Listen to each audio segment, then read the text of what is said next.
ॐ जय जय जय नमोऽस्तु नमोऽस्तु नमोऽस्तु नमो रहन्ताणं नमो सिद्धाणं नमो वैरियाणं नमो वज्रायाणं नमो लोये सव्वसाङ्गं नमः समयसाराय स्वानुभूत्या चकासते चित्स्वभावाय भावाय सर्वभावान्तरच्छिदे वन्दे तु सर्वसिद्धे ध्रुवमचलमनोरमं गतिं पत्ते वोच्छामि समयपाहुर्णो शुद्धकेवलीवणिनम्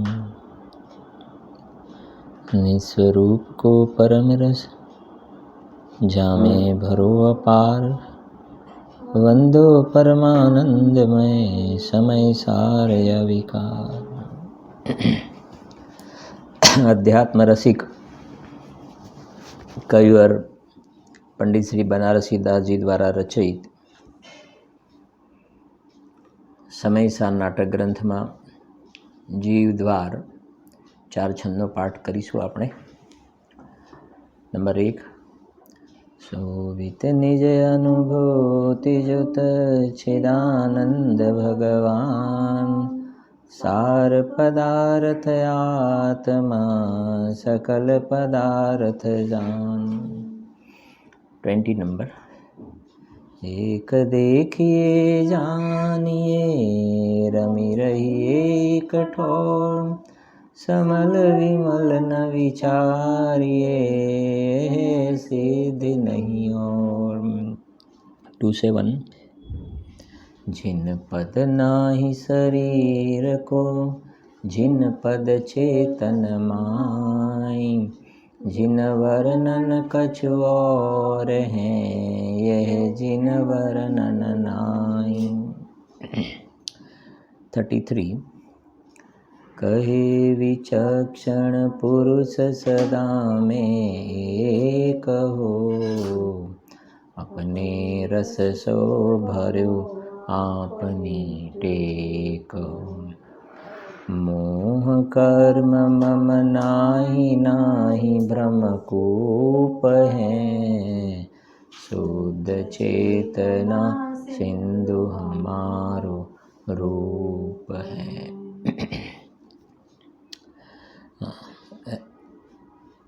ચાલતો સ્વાધ્યાયમાં છંદ નંબર છે 23 નંબરનો છંદ છે। 23 નંબર, પેજ નંબર છે 42। ભેદ જ્ઞાનનો મહિમા શું કહે છે? યાહી વર્તમાન સમે ભવ્યની કો મીટો મોહ લગ્યો હૈ અનાદિ કો પગ્યો હૈ કર્મ મલસો उदय करे भेद ज्ञान महारुचि को निधान उर को उजारो भारो न्यारो दुंद दल सोम जाते थीर रहे अनुभव विलास गहे फिरी कब हूँ अपन पोन कहे पुद गल सोम यह कर तुतियों जुदाई करे जगत सोम पावक ज्यों भिन्न करे कंचन उपल सोम। શું કહે છે? નીચે સંસ્કૃત જોઈશું। 22 નંબર બહુ સુંદર છંદ છે। વાત ત્યજતુથી ઉપાડી છે। ત્યજતુ એટલે ત્યાગ કરો, છોડો એમ। त्यजतु जगदिदानीं मोहमा जन्मलीढं रसयतु रसिकानां रोचनं ज्ञानमुद्य इह कथमपि नात्मना साकमेकः किल कलयति काले क्वापि तादात्म्यवृत्तिम। बहुत सुंदर छंद છે। શું કહે છે જે લખી ને? त्यजतु जगत इदानीम आ जन्म मोह लीढम અનાદિકાળથી અભ્યાસ કરેલા આ મોહને હવે તો છોડો એમ કહેવું છે ત્યાં। હા, त्यजतु जगत, हे जगतना जीवो, हे संसारी प्राणियों, त्यजतु जगत इदानीम મોહ આ જન્મલીઢમ. આ જન્મલીઢમ એટલે અનાદિથી અભ્યાસ કરેલા આ મોહને હવે તો છોડો. આ મિથ્યાત્વને હવે તો છોડો. એ કેવું છે? મિથ્યાત્વ છોડવાના હવે ટાણા આવ્યા. રત્નત્રય પ્રગટ કરવાના અવસર આવ્યો, હવે તો છોડો. આ લક્ષ્મી ચાંદલો કરવા આવી છે, મોઢું ધોવા શું કામ જાઓ છો? એ કેવું છે અહીંયા ગાડી? ત્યજતું જગતિદાનીમ આ જન્મ મોહ લીઢમ, હવે તો છોડો. કાળ પાક્યો છે. એ કેવું છે? જો લખી છે બે લીટી બનારસી દાસજી, જો પહેલી બે લીટી છે ને, યાહી વર્તમાન સમય ભવ્ય નિકો મીટો મોહ લગ્યો હે અનાદિ કો પગ્યો હે કર્મ મલસો. અનાદિ શબ્દ આવ્યો ને, આ જન્મ લીઢમ, અનાદિથી અભ્યાસ કરેલા મોહને યાહી વર્તમાન સમય ભવ્ય નિકો મીટો મોહ. ભવ્ય કહીને સંબોધન કર્યું, હે ભવ્ય જીવો, આ વર્તમાન આ કાળ છે. ટોડરમલજી સાહેબ ને સબ અવસર આવી ચૂકા હે. આ વર્તમાનમાં હાલ તમે, વર્તમાન એટલે હાલ, હવે આજનું કામ કાલ ઉપર નહીં. વર્તમાન એટલે પાછું અત્યારનું જ વર્તમાન, આમાંય મોટું એક વર્તમાન. આવો અવસર મળ્યો છે, એમાં પણ અત્યારે અને આજની ક્ષણે હવે તો છોડો. યાહી વર્તમાન સમય ભવ્ય નિકો મીટો મોહ. આ ક્યારથી છે? લગ્યો હે અનાદિ કો પગ્યો હે કર્મ મલસો. આ દ્રવ્ય કર્મ, ભાવ કર્મ, નો કર્મ જે છે ને, એની અંદર આ જીવ અનાદિથી અટવાયેલો છે. અનાદિથી કર્મ બંધનમાં, રાગ દ્વેષના બંધનમાં અનાદિથી અટવાયેલો છે. તો કહે છે કે મિથ્યાત્વ અને કષાયોને હવે તો છોડો. આ નાસ્તિથી વાત કરી, છોડવાની વાત આવી તો આ છોડો, મોહને છોડો. બોલશે ને પૂજ્ય બેનશ્રીમાં સ્વાનુભૂતિ દર્શનમાં, મોહ વગરનો આત્મા મોહમાં ઊભો છે તે આશ્ચર્યની વાત છે. અંદરમાં પોતાનું જે ત્રિકાળી પડખું જે છે, ત્રિકાળી દ્રવ્ય નિત્ય પડખું જે છે, તો મોહ વગરનું છે. અને તું મોહમાં ક્યાં ઊભો છે? હવે તો છોડો. કેમ કે આ જીવ દુઃખી છે. શેના કારણે દુઃખી છે? મોહના કારણે દુઃખી છે, મોહને લઈને. અને ટોડરમલજી સાહેબ એટલા માટે તો મોક્ષ માર્ગ પ્રકાશક ચોથા અધિકારમાં મોહનો મહિમા કેટલું પ્રકરણ લખ્યું છે. મોહનો મહિમા શરીર માટે, સ્ત્રી, પુત્ર, કુટુંબ, પરિવાર, મોહને વશ થઈને લખ્યું ને, સ્ત્રી પુત્રાદિકના અર્થે નરકમાં જવાના પણ પોતે પાપ ઉપાર્જન કરે છે, પાપ ઉપાર્જન કરે છે. મોહ એટલે મૂળમાં તો એક મુખ્ય વાત કહે ને, મોહ એટલે મેઇન તો મિથ્યાત્વ છે. ઊંધી માન્યતાને હવે તો છોડ, હવે તો છોડ ઊંધી માન્યતા. હું મનુષ્ય છું ને, હું પુરુષ છું ને, હું પૈસાવાળો છું ને, હું સાધારણ વ્યક્તિ છું, એ બધી માન્યતા છોડ હવે તો, હવે તો છોડ. તું એના કારણે દુઃખી થઈ રહ્યો છે, આ ઊંધી માન્યતા. અને હું પરમાત્મા છું એમ નક્કી કર, હું પરમાત્મા છું એમ નક્કી કર. અને એક વાત કહું તમને, આ જે શ્લોક આવે, હું તમને રોજ કહું છું કે તમારે સમયસાર પણ થોડું જોવાનું. આ જે શ્લોક આવ્યો છે ને, સમયસારમાં 22 નંબરનો શ્લોક, અને અહીંયા આપણે એક નંબર આગળ ચાલે છે ને 23. સમયસારમાં 22 નંબરનો શ્લોક આવ્યો ને, તમને ખ્યાલ છે ને, આપણે રોજ સ્વાધ્યાયમાં કહીએ છીએ અત્યારે કેટલી ગાથા સુધી ચાલ્યા આપણે? 19 ગાથા સુધી ચાલ્યા. નો કર્મ કર્મેવાળી, અને પેલું મુકુર દર્પણની વાત કરીને આપણે છેલ્લા સ્વાધ્યાયમાં ભૂલી ગયા હશો ઘણા તો પાછા. દર્પણમાં પદાર્થોનું પ્રતિબિંબ પડે. 19 ગાથા સુધી વાત થઈ હતી. 19 પછી કયો નંબર આવે? 20, 21 અને 22. 3 ગાથાનું ટ્રિપલ છે. એના પછી આ શ્લોક આવ્યો છે, એટલે તમને ભાવભાષણ તો થાય ને, થોડું ખ્યાલ આવે. 20, 21 અને 22 3 ગાથા. કઈ છે ગાથાઓ ખ્યાલ છે? આપણે ગાથાની ટીકામાં નહીં જઈએ, પણ તમને થોડો આઈડિયા આવે શેના સાથે આનો, આના ગર્ભમાં શું રહેલું છે, આનો બેઝ શું છે આ કલશનો. ત્યાં તમને એક જ લીટીમાં ખ્યાલ આવશે. આપણે કહીશ તો તમને 20, 21, 22 છે કે નહીં ત્યાં? હતું મારું આ પૂર્વે હું પણ આનો હતો ગત કાળમાં, વળ્યા થશે મારું અને આનો હું થઈશ ભવિષ્યમાં.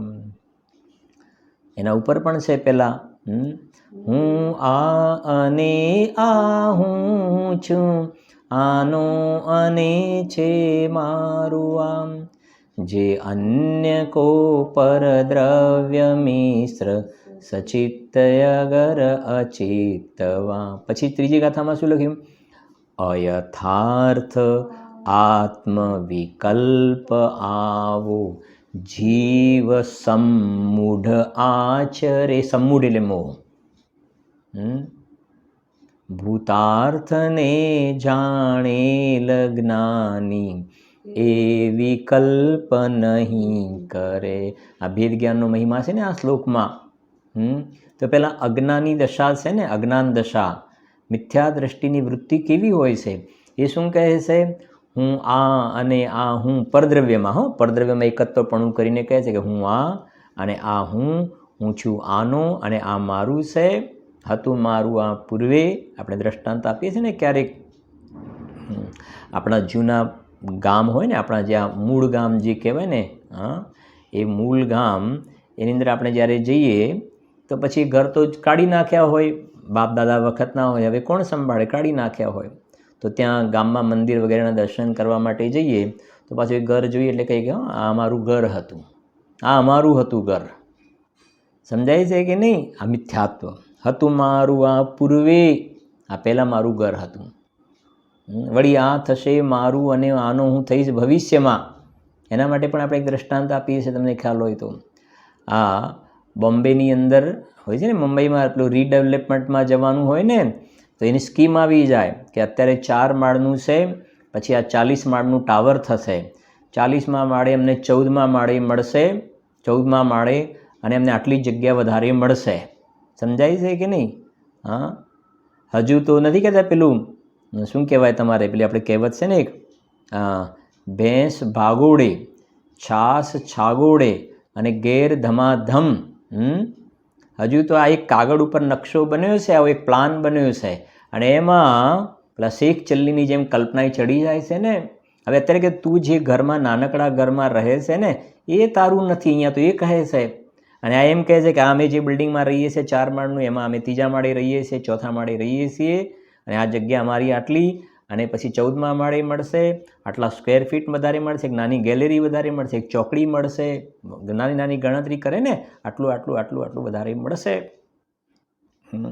આ થશે મારું, 14મા માળે હું હોઈશ ને એની અંદર આ જગ્યાએ બેડરૂમ હશે ને આમ હશે ને, આવો પ્લાન આવી ગયો છે. આ કહે છે કે અયથાર્થ આત્મવિકલ્પ આવો જીવ સમૂઢ આચરે. આવા ખોટા વિકલ્પ અજ્ઞાની કરે છે. અને પહેલાં કરતાં અત્યારે તો જોઈએ છે ને, બહારમાં બધા એક એક ઇન્સિડન્ટ સાંભળીએ તો ખ્યાલ આવે ને કે ભાઈ એને શું કર્યું કે જે બિલ્ડર હતો એને કામ તો ઉપાડ્યું, શરૂઆતમાં થોડાક ટાઈમ સુધી એને ભાડું આપે ને, તો થોડાક ટાઈમ સુધી અમને ભાડે મોકલીને ભાડું આપી, પછી ભાડું આપવાનું બંધ કર્યું ને બિલ્ડિંગ વચ્ચે એમને અટક્યું છે.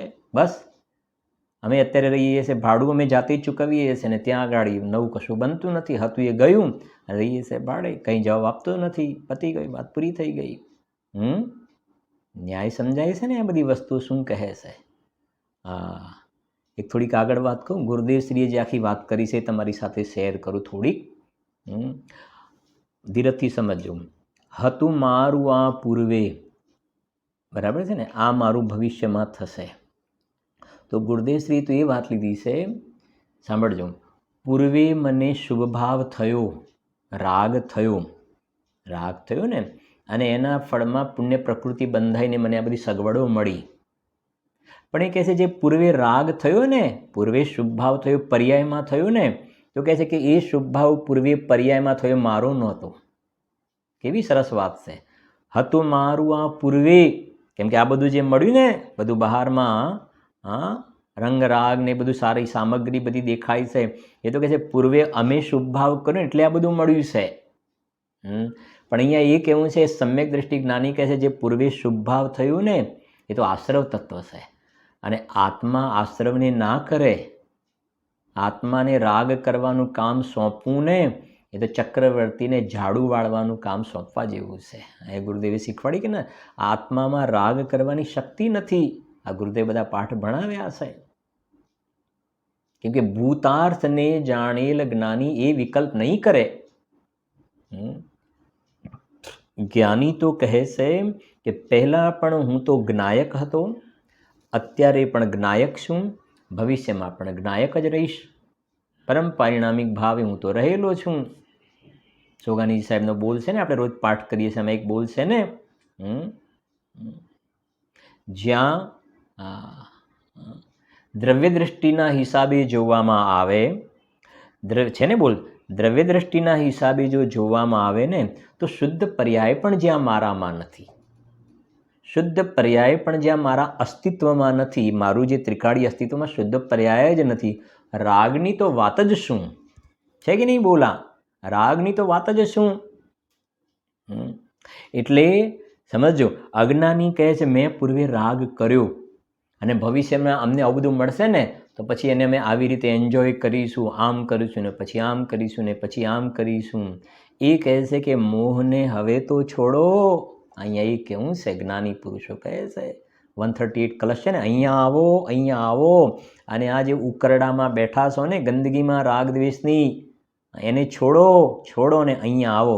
આ શુદ્ધ ચૈતન્ય સ્વરૂપ ભગવાન આત્મા જે છે ને એના શરણમાં આવો. અહીંયા એ કેવું છે 138 કલશમાં લખી છે વાત ત્યાં આગળ. બધું અત્યારે આપણે સાથે નથી લેતા એને, પણ જે વચ્ચે કહેવામાં આવે તમારે જોવું પણ ખરું. કેટલી સરસ વાત છે. ત્યજ તુ જગદિદાનીમ આ જન્મ મોહલીઢમ. હે સંસારી પ્રાણીઓ, જગતના જીવો, અનાદિકાળથી અભ્યાસ કરેલા મોહને હવે તો છોડો. મિથ્યાત્વાદિક ભાવને ચિરકાળ ભાવ્યા છે જીવે. નિયમસાર 90 નંબરની ગાથા.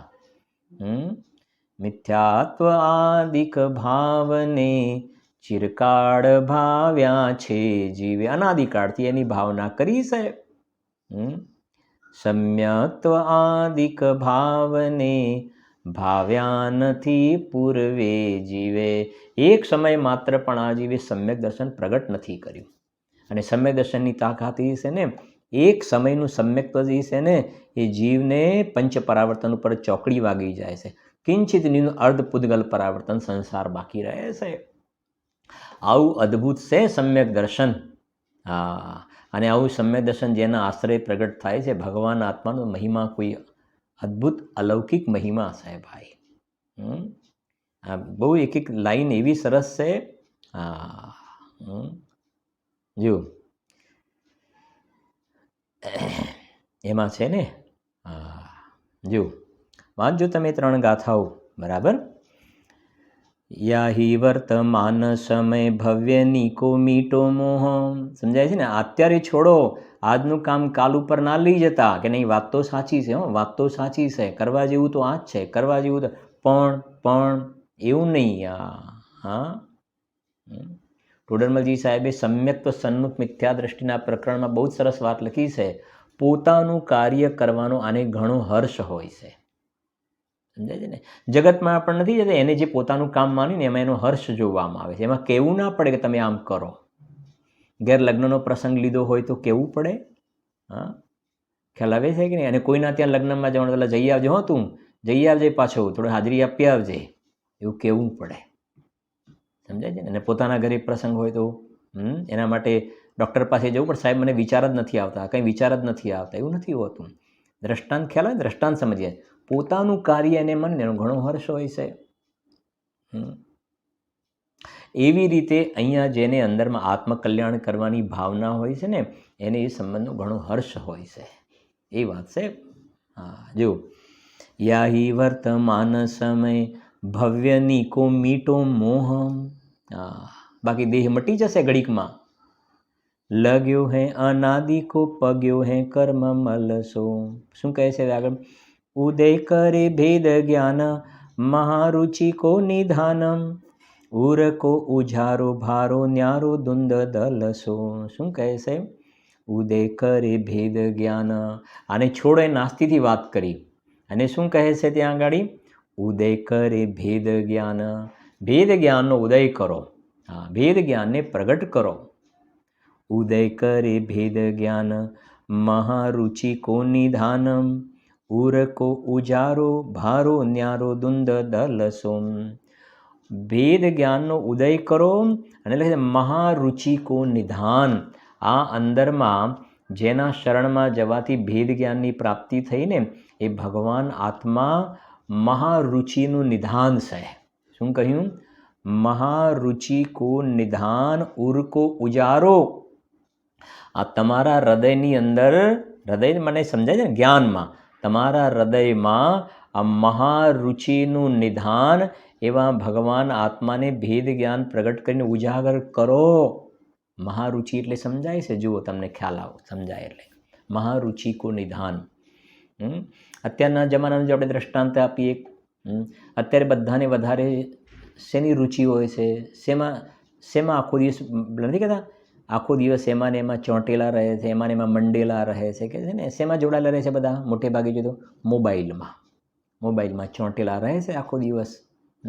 હવે કહું એ જે રુચિ છે ને, એ રુચિ થોડાક સમય પછી શું થાય છે? ત્યાંથી કંટાળો આવે છે ને. અને કાલે પણ કહ્યું હતું આપણે, કાલે કહ્યું, પરમ દિવસે કહ્યું, એકાદ બે દિવસ પહેલાં કહ્યું ને આપણે, વારે ઘડી શું કરે છે? ત્યાંથી ખસેડે છે ને ઉપયોગ. શરૂઆતમાં બહુ ગમતું હતું, પછી નથી ગમતું. તો એ ખરેખર એ રુચિનું નિધાન ના કહેવાય. એના લક્ષ્ય તો જીવ દુઃખી થાય છે. અને આ અંદરમાં ચેતન તત્વ જે છે ને, એ મહારુચિનું નિધાન છે. મહારુચિ શબ્દ લખ્યો છે, એનો મતલબ અંદરમાં જેને ગયો અને આત્મા પકડમાં આવ્યો ને, એનો રસ ને રુચિ થઈને એને પછી અંદરથી બહાર આવવાનું ગમતું નથી ભાઈ. રસયતુ રસિકાનામ રોચનમ જ્ઞાનમુદ્યત. આમાં છે ને નીચે બીજી લીટી છે કે નહીં? રસયતુ રસિકાનામ, રસિક જનોને રુચિકર. સમજાય? રસિક જનોને રુચિકર એટલે સમ્યક દ્રષ્ટિ જીવોને રુચિકર થઈ રહેલું આ જ્ઞાનમુદ્યત. આ કહે છે કે અંદરમાં અનંત ચૈતન્ય જે નિધિઓનું નિધાન એવો ભગવાન આત્મા એ મહારુચિનું નિધાન છે. એમાં અંદરમાં જાય એમને પછી બહાર આવવાનું ગમતું નથી. સ્વરૂપે ડૂબેલા નમન તુજને ઓ જીનવરા. એને કહે છે કે ભેદ જ્ઞાન કરીને એ ભગવાન આત્માને મહારુચિનું નિધાન છે ઉજાગર કરો. અને ભારો ન્યારો દુંદ દલ. દુંદ એટલે આ સંશય, વિપર્ય, અનદ્યવસાયનો જે બધો કચરો જે છે ને, એનાથી આત્માને શું કરી દો? પર્યાયમાં ન્યારો એટલે એને અલગ કરી દો. એ સંશય, વિપર્ય, અનદ્યવસાય નીકળી ગયા. હું આત્મા હોઈશ કે નહીં હોઈશ, હું શરીર છું કે આત્મા છું, પુણ્યથી ધર્મ થાય કે ના થાય, એ જ્યારે અંદરમાં ભેદ વિજ્ઞાન થઈને આત્માની અનુભૂતિ થઈને બસ એ કહે છે સંશય, વિપર્ય, અનદ્યવસાન બધી જે મિથ્યા માન્યતાઓ હતી ને, એ બધો જ દ્વંદ્વ જે કહેવાય ને, સંશય વગેરેનો જે વિકારનો જે સમૂહ હતો એ બધો નીકળી ગયો ત્યાં આગળ. એ કહે છે. જો પછી આગળ શું કહે છે? 4 લીટી ફરી વાંચી લઈએ આપણે. જો યાહી વર્તમાન સમય ભવ્યની કો મીટો મોહ લગ્યો હૈ અનાદિ કો પગ્યો હૈ કર્મ મલસુમ ઉદય કરે ભેદ જ્ઞાન મહારુચિ કો નિધાનમ ઉરકો ઉજારો ભારો ન્યારો દુંદ દલસુમ. પછી કહે છે જાતે થીર રહે અનુભવ વિલાસ ગહે ફીરી કબહું અપન પુન કહે પુદ ગલસો. કેટલી સરસ વાત લખી છે. શું કહે છે? જાતે થીર રહે અનુભવ વિલાસ ગહે ફીર. અંદરમાં ગયો, અંદરમાં સ્થિર રહ્યો, અને જ્યાં અંદરમાં ચૈતન્યના વિલાસનો ભોગવટો કર્યો ને, શરીરથી અને રાગથી અંદરમાં પોતાના જ્ઞાનાનંદ સ્વરૂપ ભગવાનનો ભોગવટો કર્યો. જાતે થીર રહે અંદરમાં, આ ભેદ વિજ્ઞાન કર્યું એના ફળમાં શું થયું? જાતે સ્થિર રહે. એટલે ભેદ વિજ્ઞાનના ફળમાં જાતે સ્થિર રહે, અનુભવ વિલાસ ગહે, એને પ્રાપ્ત કરે છે. અંદરમાં ભેદ વિજ્ઞાનના ફળમાં શું થયું કે અંદરમાં આત્મા ઉપલબ્ધ થયો, એમાં સ્થિર રહે છે અને સ્થિર રહીને અનુભવનો શું કરે છે? વિલાસ. અનુભવ ચિંતામણી રતન અનુભવ હે રસકૂપ ભણ્યા ને આપણે આગળ. છંદ બધા સરસ સરસ આવી ગયા આપણે. અનુભવ કી કેલીએ હે કામધેનુ ચિત્રાવેલી, અનુભવ કો સ્વાદ પંચામૃત કો કૌર હે, હતા ને છંદી પ્રમાણે બધા પંચામૃતનો કૌર. અનુભવ કી કેલીએ હે કામધેનુ ચિત્રાવેલી, આ બધા શબ્દો લખ્યા. અનુભવ કો સ્વાદ પંચામૃત કો કૌર, પંચામૃત એવા જાતિના અનુભવનો ઘણો મહિમા બતાવ્યો. આ કહે છે કે અંદરમાં ચૈતન્યનો વિલાસ, આનંદનો વિલાસ, એ અનુભવમાં રસ સાદત સુખ ઉપજે, અનુભવ યાકો નામ. અને એવો અનુભવ થયો ને અંદરમાં, આ ગ્રહણ થયું, સ્વરૂપનું ગ્રહણ થયું. અને ત્યાગની વાત કરી છે ને, મોહને હવે તો છોડો, છોડો. ગ્રહણપૂર્વક ત્યાગ, ગ્રહણપૂર્વક ત્યાગ.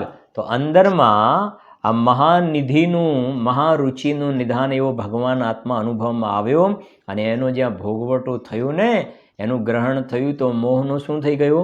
ત્યાગ થઈ ગયો. હવે શું થયું કે છે? હવે કે છે જાતે સ્થિર રહે, અનુભવ વિલાસ ગહે ફીરી. પછી કબહું અપન પોન કહે પૂદગલ સો. સમજાય છે ને?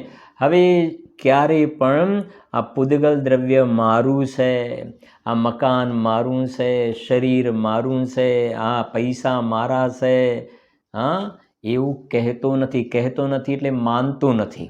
ન કહે એટલે માનતો નથી. પહેલાં ગુરુદેવસિંહના શબ્દોમાં કે ને, હું પૈસાવાળો, હું બાયડીવાળો, હું છોકરાવાળો, હું કારખાનાવાળો, હું આબરૂવાળો, આવું જે બધું માનતો હતો ને, એના ઉપર શું વાગી ગઈ? ચોકડી. હવે શું થઈ ગયું? એક જ વાક્ય. શું? હું પૈસાવાળો કે નહીં, કે હું પરમાત્મા. હું બાયડીવાળો કે નહીં, હું પરમાત્મા. હું કે ને, હું આબરૂવાળો કે નહીં, હું પરમાત્મા. સમજાય છે કે નહીં? કેમ? ચૈતન્યની આગળ બધું પાણી ભરે છે, એમાં સુખની ગંધ નથી. હું રાગવાળો કહે છે કે ના, હું દ્વેષવાળો કહે છે કે ના, શુભ રાગવાળો કહે છે કે ના. એ કહે છે કે હવે એક પરમાણુ માત્રને પોતાના જાણતા માનતા નથી. આ ભેદ વિજ્ઞાનનું ફળ આવ્યું અહીં ગાડી. જાતે સ્થિર રહે, અનુભવ વિલાસ ગહે ફીરી, કબહું અપન પોન કહે પૂદગલ સોમ. સમજાય છે ને? આ યોગ સારનાથ પ્રવચનમાં મોટે ભાગે ગુરુદેવશ્રીએ દ્રષ્ટાંત આપ્યું છે. તમે કદાચ સાંભળ્યું હશે, સાંભળો જરાક, કદાચ ખ્યાલ પણ હશે તમને, કે એક વખતે એક ખેડૂતનો એક બળદ હતો.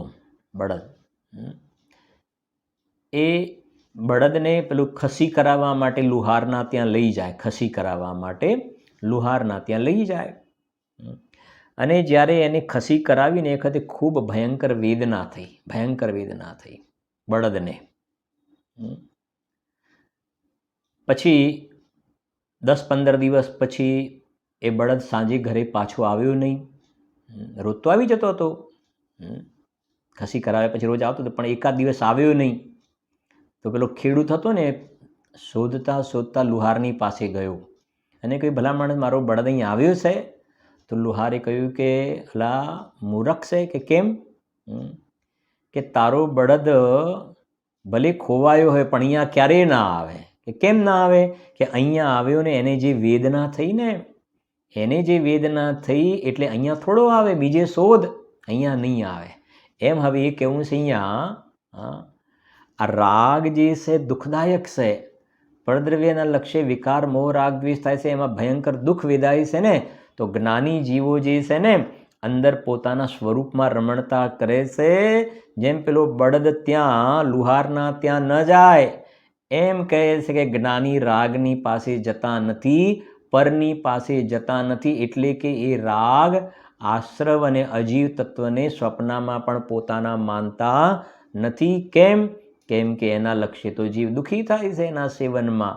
આ એ કહે છે, જો હા, જાતે થીર રહે અનુભવ વિલાસ ગહે ફીરી, કબહું અપન પુન કહે પૂદગલ સોમ.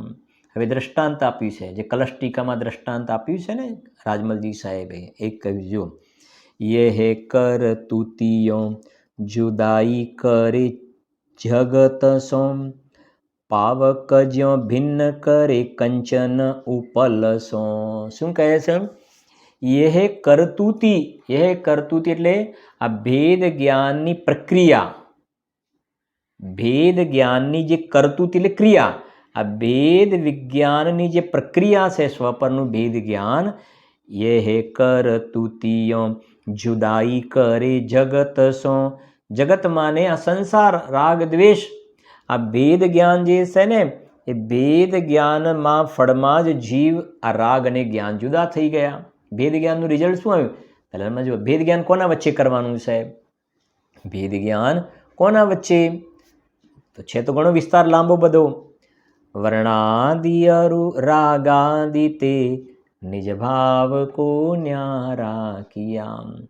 7 તત્વના હિસાબે કહીએ ને, અજીવ તત્વ અને બીજું આશ્રવ તત્વ. અજીવ તત્વ અને આશ્રવ તત્વથી હું જુદો છું, એનાથી ભેદ જ્ઞાન કરવાનું છે.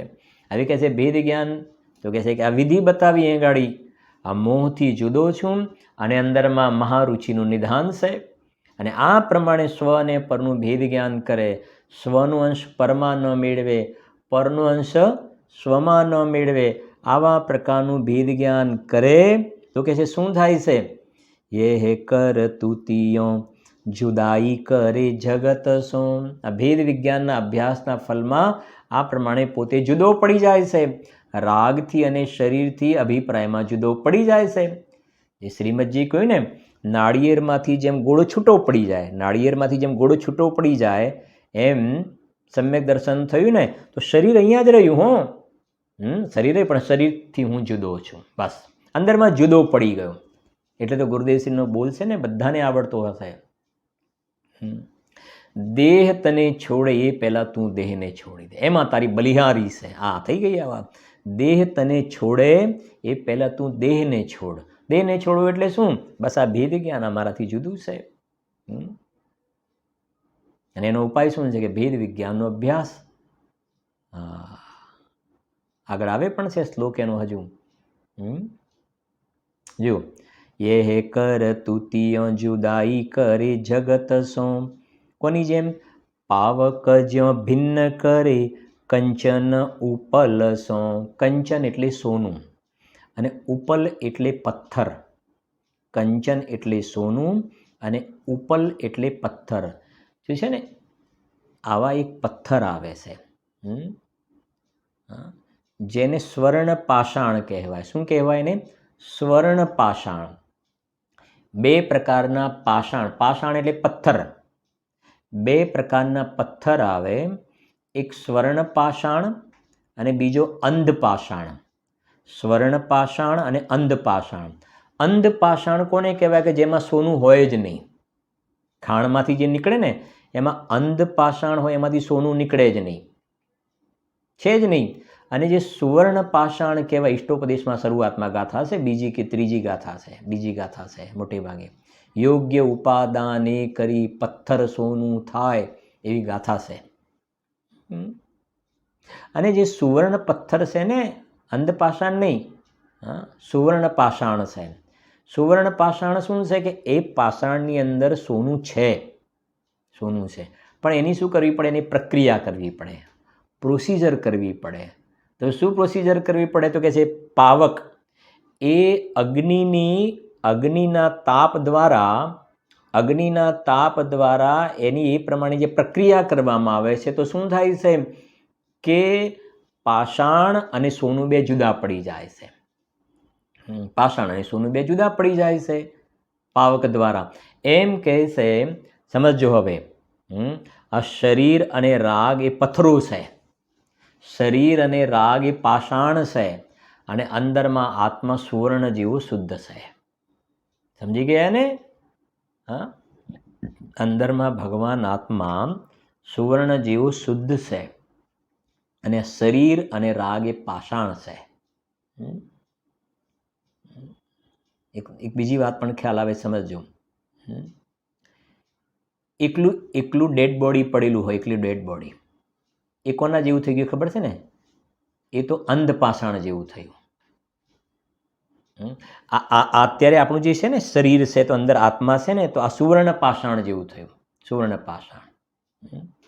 અને આ મકાન ખાલી કહીએ તો, આ ઘડિયાળ, તો આમાં આત્મા છે, તો આ અંધ પાષાણ જેવું કહેવાય, અંધ પાષાણ. આમાં જીવ જ નથી. આ શરીર અને આત્મા બે છે ને, તો આ સુવર્ણ પાષાણ જેવું થયું. હવે સુવર્ણ પાષાણ, એમાં શરીર પથ્થરો છે, શરીર પથ્થર છે, અને અંદરમાં આત્મા જે છે શું છે? આત્મા શું છે? સોના જેવું છે. હવે આ બંને છે ને, બંનેને શું કરવા છે? આપણે બંનેને જુદા કરવા છે, બંનેને જુદા કરવા છે. તો જેમ ત્યાં પાવક વડે અગ્નિનું નિમિત્ત પામીને બંને જુદા પડી ગયા, એમ અહીંયા શરીર અને આત્મા બંનેને જુદા શ્રદ્ધા જ્ઞાનમાં સ્વીકાર કરવો છે ને, તો કહે છે કે એના માટે શું છે? અભ્યાસ તેનો કરો. તો કહે છે ભેદ જ્ઞાન એનો અભ્યાસ છે. ભેદ જ્ઞાનના ફળમાં જેમ ત્યાં અગ્નિના નિમિત્તના ફળમાં એ બંને જુદા પડી ગયા, સુવર્ણ અને પાષાણ, એવી રીતે અહીંયા ભેદ જ્ઞાનના દ્વારા આત્મા અને શરીર બંને જુદા ખ્યાલમાં આવ્યા, બંને જુદા જાણવામાં આવ્યા. કેટલું સરસ દ્રષ્ટાંત આપ્યું છે રાજમલજી સાહેબે, આપ્યું છે આ દ્રષ્ટાંત. જો ये है कर तूतियों जुदाई करे जगत सोम, पावक ज्यों भिन्न करे કંચન ઉપલ સોમ. બરાબર, વાંચી જઈશું આપણે આખું એક વખતે, પછી આપણે નેક્સ્ટ છંદ ઉપર જઈશું. જુઓ, યાહી વર્તમાન સમય ભવ્યની કો મીટો મોહમ, લગ્યો હૈ અનાદિ કો પગ્યો હૈ કર્મ મલ સોમ, ઉદય કરે ભેદ જ્ઞાન મહારુચિ કો નિધાન, ઉર કો ઉજારો ભારો ન્યારો દુંદ દલ સોમ, જાતે થીર રહે અનુભવ વિલાસ ગહે ફીરી, કબહું અપન પુન કહે પુદગલ સોમ. यह कर तुतियों जुदाई करे जगत सोम, पावक ज्यों भिन्न करे કંચન ઉપલ સોમ. આ 23 નંબર થયું. ઠીક છે. હવે આપણે આવીએ છીએ નેક્સ્ટ 24 નંબરનું કાવ્ય. 24 નંબર શું કહે છે? જુઓ, 24 નંબરનું બનારસી દાસજીનું કાવ્ય અને નીચે જે સંસ્કૃતમાં છે, બંને એટલા પ્રસિદ્ધ છે, થોડુંક અન્યથા ખોટું નહીં લગાડતા, પણ જેવું નથી કહેતા જગતમાં કે ભાઈ, નથી કહેતા પેલું મને ના ઓળખે નાત બાર, એવું નથી કહેતા લોકમાં, કોઈ કહે ને આમ પ્રાઉડમાં મને ના ઓળખે નાત બાર, એમ મારે તો બીજું જુદું કહેવું છે કે આ જે કલશના શબ્દો જે છે, બનારસી દાસજીનો કલશ અને અમૃતચંદ્રદેવનો કલશ, બંને જે છંદ અને કલશ, આ શબ્દો જેના કાને આજ સુધી ના પડ્યા હોય ને, હજુ નવા જે છે તૈયાર જે થઈ રહ્યા છે એમની વાત બાજુમાં મૂકી દો. હા, બાકી જે અમુક એજ ક્રોસ કરી ગયા છે અને એમના કાને જો આ કલશના ખાલી શબ્દો એકે વખત નથી સાંભળ્યા ને, તો નથી કે જેમ કે ના ઓળખે નાત બાર, તો ભાઈ ખરેખર તું ગુરુદેવશ્રીનો શિષ્ય છો કે નહીં? ગુરુદેવશ્રીના વાતને તું સમજ્યો છે કે નથી સમજ્યો? કેમ કે વારંવાર આ બધી જગ્યાએ વાત આવતી હોય છે. જો, હા, સાંભળો શું કહેજો.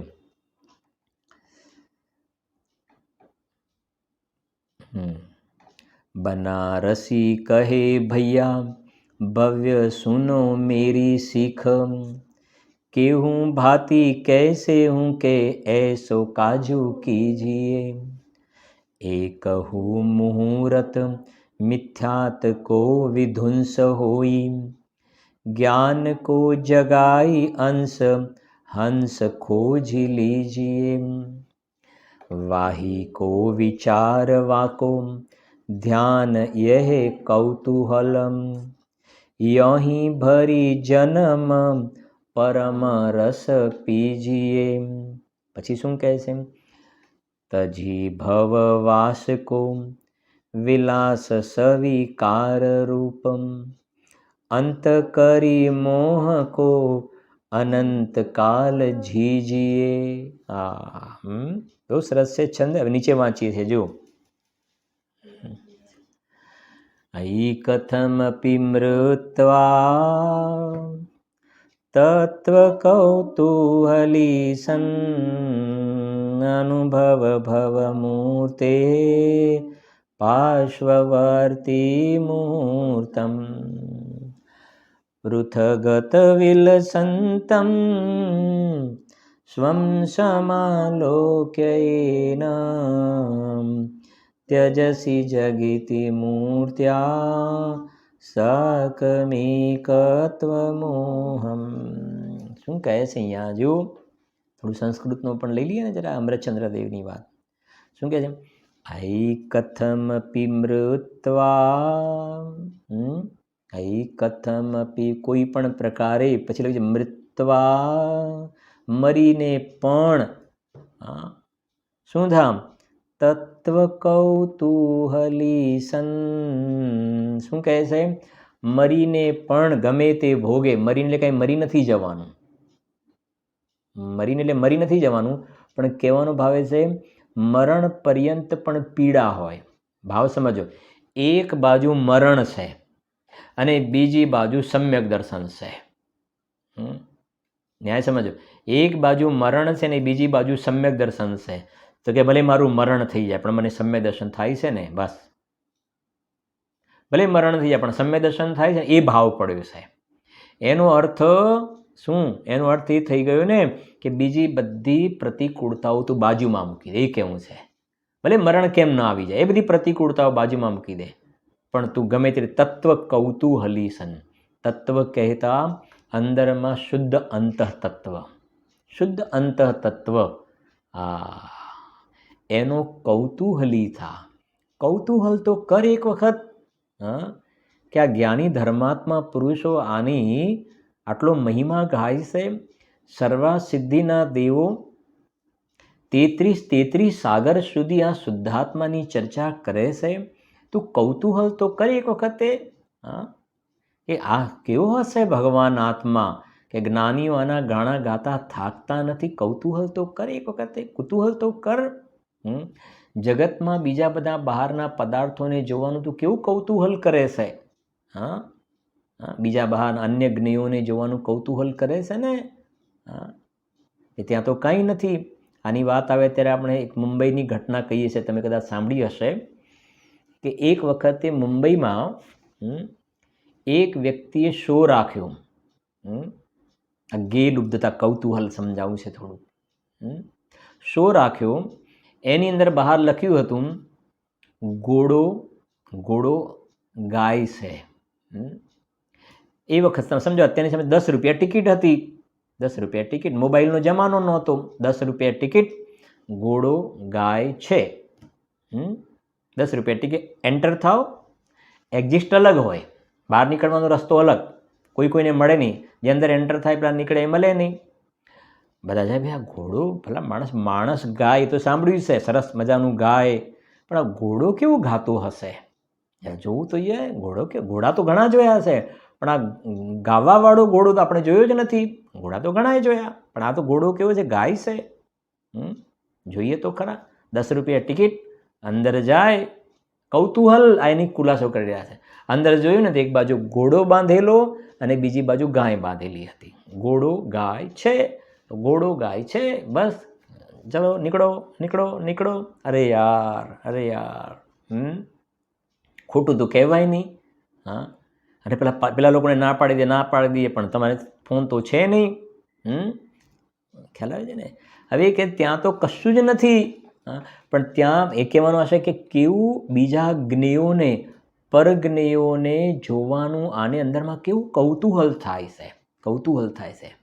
બસ એવી રીતે જેમ એને જોવાનું કૌતૂહલ થયું ને, તો જ્યાં સુધી એ પદાર્થ જોવા ન મળ્યા ને ત્યાં સુધી તને ચેન ના પડ્યું. એમાં એ પદાર્થ તે ધાર્યું હતું તેવું મળ્યું નહીં તને ત્યાં તો. ત્યાં સુધી તને ચેન નથી. એમ એક વખતે આવું કૌતૂહલ અંદરમાં શુદ્ધાત્માને જોવા માટે તો પ્રગટ કર.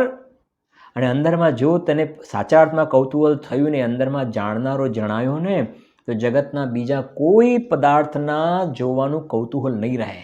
કેમ કે આ સર્વોત્કૃષ્ટ તત્વ અંદરમાં છે. એની ચર્ચા આપણે આ શ્લોકની આવતીકાલે હજુ કરીશું વિસ્તારથી. નિર્વાણી સ્તુતિ.